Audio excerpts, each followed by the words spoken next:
Moi, j'avais fait un gros travail sur la façon dont le libre-échange, avec la compétition généralisée sur les salaires, aboutissait à une pression globale sur le coût du travail qui, à l'échelle planétaire et européenne, produisait une insuffisance tendancielle de la demande. J'étais dans ces modèles-là, c'est ce que j'étudiais dans l'illusion économique.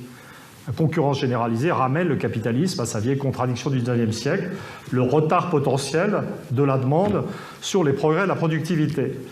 Donc je me suis dit, on est à ça existe à l'échelle mondiale. Et je me dis, tiens, l'Europe existe, les Français et les Allemands ont l'air de vouloir s'entendre, c'est merveilleux. Une solution pour rendre l'euro viable de façon définitive, ça serait de l'associer à un projet protectionniste européen. C'est-à-dire, si vous pensez une protection de l'Europe à ses frontières, contre les salaires très très bas des pays émergents, etc., une sorte de régulation globale de l'espace européen, c'est comme ça que l'Allemagne était née, en fait. D'ailleurs, toutes les nations naissent par un tarif extérieur commun.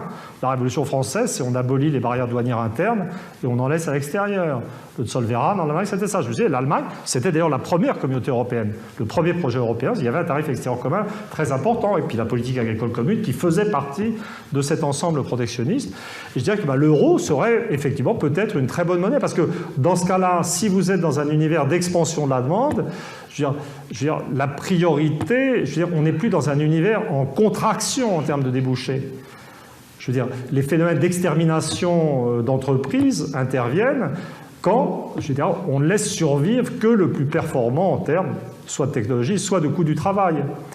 Je dis, si on rétablit ça, on peut essayer de concevoir un univers où l'Allemagne serait différente, mais bienveillante, et où une gestion souple et expansive de la demande permettrait la survie de tout le monde, dans le bonheur général. Et j'ai milité pendant 10 ans pour le protectionnisme européen.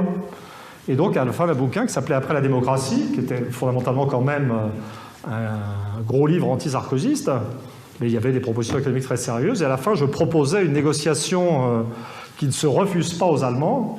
Donc, je m'imaginais, non pas maître du monde, mais peut-être président de la République française, on ne sait pas, proposant un deal aux Allemands.